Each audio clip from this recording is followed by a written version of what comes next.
Hello everyone, welcome to my channel delta IAS. आज का जो सब्जेक्ट ऑफ डिस्कशन है वो है पब्लिक एडमिनिस्ट्रेशन, जिसमें हम स्कोप ऑफ पब्लिक एडमिनिस्ट्रेशन के बारे में डिस्कस करेंगे। ये जो लेक्चर है यूपीएससी सिविल सर्विस की जो तैयारी कर रहे हैं, जिनका ऑप्शनल सब्जेक्ट पब्लिक एडमिनिस्ट्रेशन है, और जो यूजीसी नेट की तैयारी कर रहे हैं उनके लिए इम्पॉर्टेंट है। तो चलिए स्टार्ट करते हैं। स्कोप ऑफ पब्लिक एडमिनिस्ट्रेशन समझने से पहले हम एक बार फिर से मीनिंग ऑफ पब्लिक एडमिनिस्ट्रेशन समझ लेते हैं। हालांकि हमने अपने पहले लेक्चर में मीनिंग ऑफ पब्लिक एडमिनिस्ट्रेशन के बारे में डिटेल से डिस्कस किया है, तो वो आप लोग जाके देख सकते हैं। देखिए, मीनिंग ऑफ पब्लिक एडमिनिस्ट्रेशन का मतलब ये है गवर्नमेंट के द्वारा बनाई गई पॉलिसीज़ को इफ़ेक्टिवली इम्प्लीमेंट करना ही पब्लिक एडमिनिस्ट्रेशन है। वैसे तो पब्लिक एडमिनिस्ट्रेशन की कोई वेल डिफाइंड मीनिंग नहीं है, पब्लिक एडमिनिस्ट्रेशन को सही से परिभाषित नहीं किया गया है। उसी तरह जो स्कोप ऑफ पब्लिक एडमिनिस्ट्रेशन है उसे भी सही से परिभाषित नहीं किया गया है। The scope of public administration is not well defined. लेकिन फिर भी कुछ स्कॉलर्स हैं लाइक विल भी, यहाँ पर विल भी लिखा है तो ये गलत है, ये सही है, विल भी नीचे लिखा हुआ है। McQueen, Volker defined the scope of public administration. जो ये स्कॉलर्स हैं उन्होंने अपनी अलग अलग तरह से स्कोप ऑफ पब्लिक एडमिनिस्ट्रेशन के बारे में बताया है। तो हम विल्लबी के बारे में सबसे पहले समझ लेते हैं। To him the scope of administration included the major aspects of organisation. देखिए, विल्लबी के अनुसार जो स्कोप ऑफ पब्लिक एडमिनिस्ट्रेशन होगा उसमें ऑर्गेनाइजेशंस के कुछ मेजर आस्पेक्ट्स हैं उनको इंक्लूड किया जाएगा, जैसे कि overhead administration, organisations, material and supply, personal management. तो हम एक एक करके समझ लेते हैं कि ओवरहेड एडमिनिस्ट्रेशन क्या है, ऑर्गेनाइजेशंस क्या हैं, ये सब चीज़ें समझ लेते हैं। ओवरहेड एडमिनिस्ट्रेशन में तीन चीज़ें आएंगी: managerial functions, tools and technique और पोस्ट कॉर्ब। तो मैनेजरियल फंक्शंस आएंगे, managerial functions, tools and technique और पोस्ट कॉर्ब। मैनेजरियल फंक्शंस का मतलब ये है कि सपोज एक ऑर्गेनाइजेशन है, उसमें कई मैनेजर्स होते हैं। फॉर एग्जांपल अगर जो हम कॉरपोरेट ऑर्गेनाइजेशन की बात करें तो उसमें मार्केटिंग मैनेजर भी है, फाइनेंस मैनेजर भी है और एचआर भी है। तो इनके डिफरेंट अलग अलग फंक्शंस होते हैं। तो मैनेजरियल फंक्शंस का मतलब यही हुआ कि मैनेजर्स के द्वारा जो फंक्शंस परफॉर्म किए जाते हैं उन्हें हम मैनेजरियल फंक्शंस कहते हैं। फॉर एग्जांपल अगर जो मार्केटिंग मैनेजर की बात करें तो मार्केटिंग मैनेजर के फंक्शंस क्या हैं? ऑर्गेनाइजेशन के द्वारा जो प्रोडक्ट्स डिज़ाइन बनाए गए हैं, ठीक है, ऑर्गेनाइजेशन के द्वारा बनाए गए प्रोडक्ट्स और जो सर्विसेज उनको मार्केट में सेल करना और उससे रिलेटेड मार्केटिंग स्ट्रैटेजीज़ को डेवलप करना। तो ये क्या हो गए? ये एक फंक्शंस हो गए, किसके? मार्केटिंग मैनेजर के ये फंक्शंस हो गए। तो ये क्या है? मैनेजरियल फंक्शंस हैं।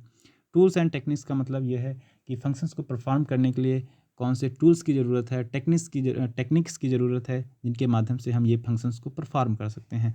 पोस्ट कॉर्प का मतलब है planning, organising, staffing, directing, coordinating, reporting and budgeting. Organisations में हम ऑर्गेनाइजेशनल स्ट्रक्चर और हायरार्की की बात करते हैं। तो हायरार्की का मतलब होता है chain of command, ranking of position, right, chain of command. Material and supply, personal management में हम रिक्रूटमेंट, सिलेक्शन, इन सब चीज़ों की बात करते हैं। फाइनेंस में हम ऑडिटिंग, अकाउंटिंग, ठीक है, इन सब चीज़ों की बात करते हैं, राइट।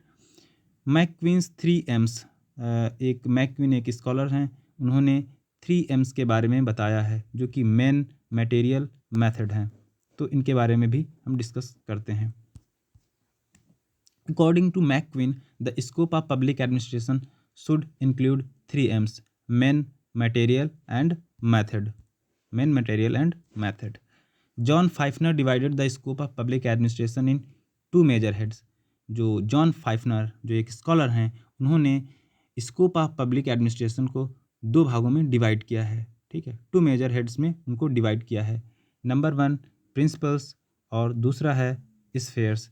प्रिंसिपल्स में हम पब्लिक एडमिनिस्ट्रेशन के जो प्रिंसिपल्स हैं उसके बारे में डिस्कस करते हैं। For example planning, coordinating, staffing, ये सब क्या हैं? प्रिंसिपल्स हैं। और उसमें और भी चीज़ें इंक्लूड हैं जैसे कि ऑर्गेनाइजेशन, मैनेजमेंट ऑफ पर्सनल, यहाँ पर पर्सनल लिखा है लेकिन पर्सनल होगा, method and procedure, materials and supply, public finance, administrative personality.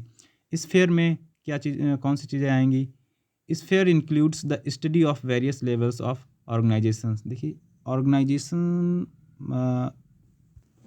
में वेरियस लेवल पर ऑर्गेनाइजेशन की स्टडी करना इस फेयर के अंतर्गत आता है। It includes central and state government. देखिए स्टेट गवर्नमेंट के लेवल पर क्या एडमिनिस्ट्रेशन होगा और सेंट्रल गवर्नमेंट के लेवल पर क्या एडमिनिस्ट्रेशन होगा।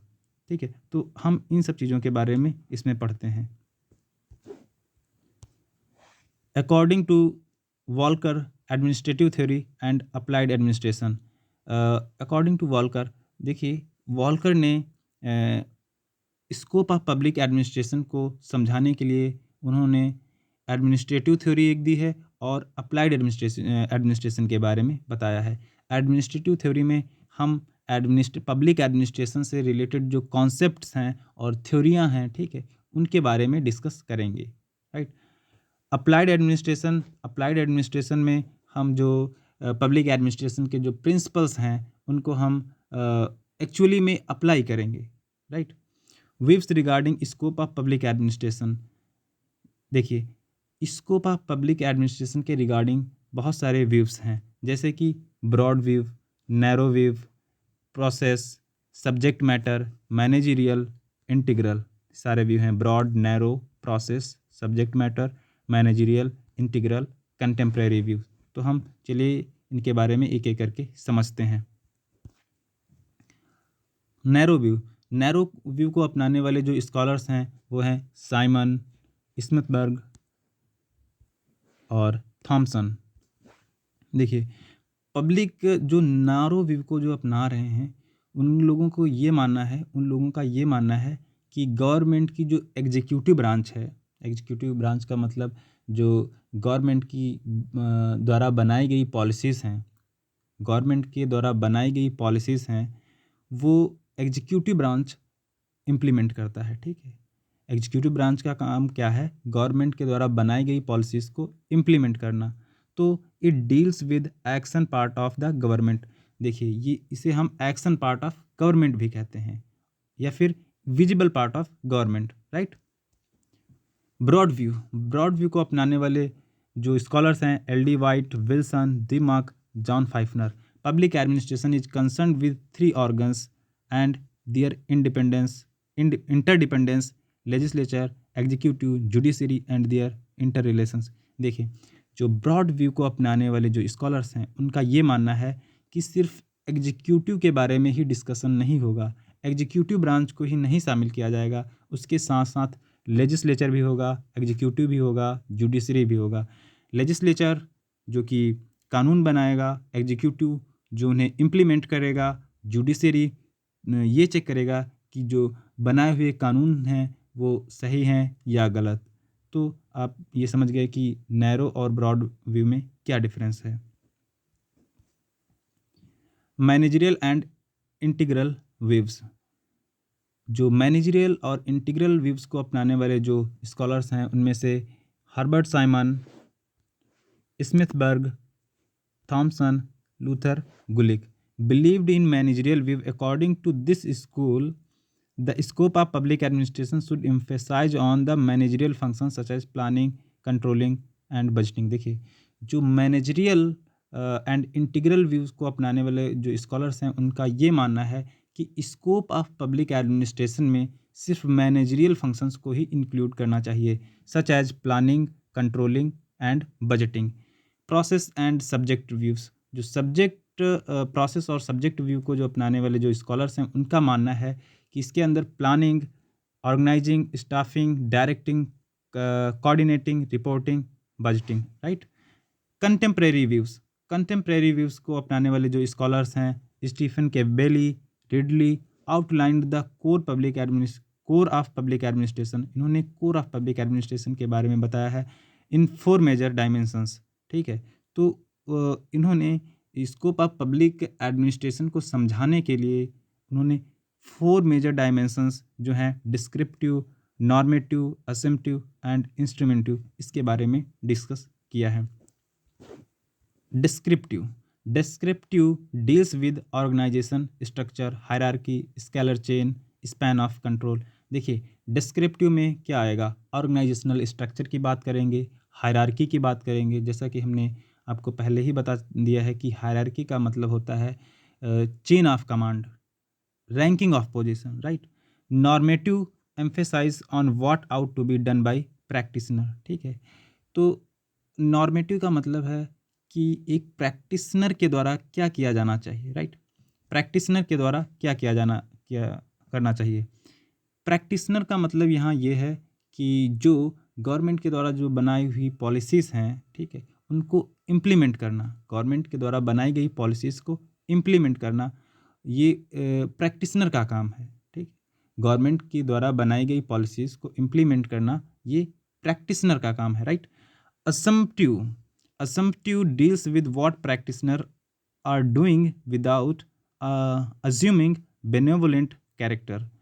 Instrumentive includes tools and techniques adopted by organization to attain the goal of organization. तो इंस्ट्रूमेंटिव में हम टूल्स एंड टेक्निक्स की बात करेंगे जिनके माध्यम से ऑर्गेनाइजेशन के द्वारा सेट किए गए गोल्स को, ऑब्जेक्टिव्स को हम अचीव कर सकते हैं, राइट। तो आज का लेक्चर यहीं समाप्त होता है। आई होप आप लोगों को समझ में आया होगा। अगर मुझसे कहीं गलती हुई है बताने में तो आप लोग कमेंट बॉक्स में लिख सकते हैं, आप लोग कमेंट बॉक्स में अपना ओपिनियन दे सकते हैं। थैंक यू, धन्यवाद।